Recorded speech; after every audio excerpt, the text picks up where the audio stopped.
Hello everyone, and welcome to another episode of Zeal or No Zeal. Today, up on the chopping block is Devolver Bootleg, a compilation of smaller titles published by Devolver Digital.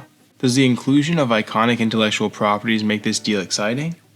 Find out in this episode of Zeal or No Zeal. The game is comprised of 8 miniature versions of already existing games. Each of the original intellectual properties are Devolver published games, which made this game immediately stand out with charm. The games are clever too. There was a Castlevania-inspired title featuring the cat from Gato Roboto, and even a mini sports game from the Pikuniku franchise. These games were all charming, especially as someone who enjoys Devolver franchises. However, the mini games and even Devolver Bootleg as a whole do not have the same level of depth and complexity as I have enjoyed in other Devolver published games. Each game is short, and many of them are endless score chasers. However, it's very challenging to evaluate these games in the aggregate, so I'm going to go over my thoughts on each individually. The first game in the collection is Enter the Gun Dungeon. It's an arcade top-down shooter featuring the bullet from Enter the Gungeon. It's simple. It still features the dodge roll, but there are only 4 types of weapons and only a handful of enemies. Considering the smaller scale, this does not disappoint me. However, the game does not feel nearly as good to control as the original does. The dodge roll causes slowdown, albeit intentional slowdown when going through bullets, which breaks the flow of gameplay, and I cannot aim freely. I shot in the direction I was walking when I initiated my shot. In addition to these frustrating mechanics, the game is very hard. It took me a long time to take the boss out in this game. This is both because the controls are not as responsive and because there's no leniency. I could not get hit at all. There were no second chances with this one. After playing it for a while, I found the levels very tedious, especially since the enemy selection is not random. However, it's not terrible. It's not a game I plan to revisit anytime soon, but it's a very cute homage to Enter the Gungeon.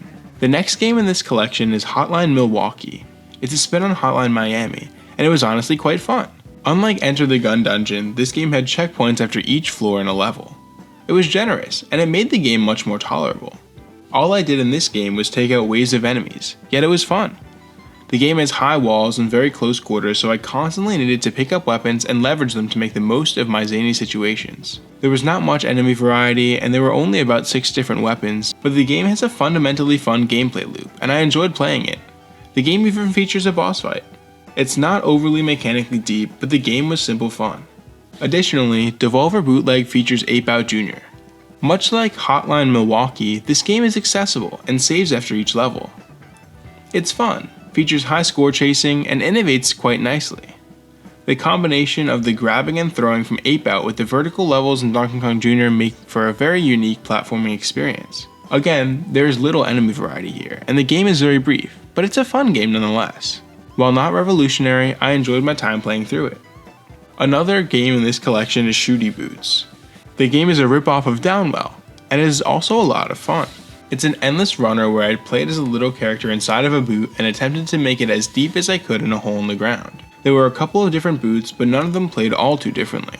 The enemies were also very simple, but since I could not replenish my health and I constantly had to escape a scrolling screen, this worked well. It was appropriately balanced and I enjoyed navigating the dungeon. While it's procedurally generated, there's not very much depth in the gameplay here either, apart from the endless abyss I was traversing.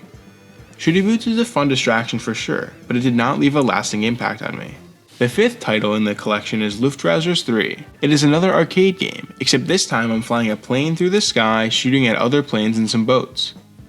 It was not that great, as every level is very similar and there's not much to push myself to do here. There are only a handful of enemies, and though there are 8 different upgrades, they're super simple and don't add much to the game. While there is some fun to be had here, it would probably be more fun to someone who likes shoot 'em ups more. The developers also included Absolver, a 2-dimensional fighting game that can be played only with 2 characters. Each of the characters is the same, but before each match, I could select 2 of 5 different special moves. The game was surprisingly deep. Blocking or damaging opponents builds a special meter for special moves. While again, this is super simple, the game felt good to control. The characters both have verticality and horizontal movement strategies, so the game was fun and fast paced. This is one of the highlights of this game and I definitely enjoyed it. Devolver Bootleg also features Castlevania, a brief Metroidvania title. I only had 2 attacks, a ranged shuriken and a longsword. The enemies are tough, especially the flying ones, but I had the ability to get health upgrades and additional lives. It was hard but fair, and I enjoyed playing through it. Once again though, the game is nothing overly special. Still, I enjoyed playing through it and thought the main character was very cute. Finally, the last game in this collection is Pikuniku Ball Stars. This is a small sports game where you try to kick a ball into a basketball hoop. It has janky controls, but this goes along well with the silly characters and odd premise. I enjoyed it when I first picked it up. However, it doesn't have any deep mechanics, and it quickly stagnates. Still, I'm glad it was part of the collection and I had some fun with it. Overall, Devolver Bootleg has an incredible amount of charm. The games have different premises, especially Ape Out Jr., and I like to see the different ideas that the game had going for it. Unfortunately, none of these ideas are fully fleshed out.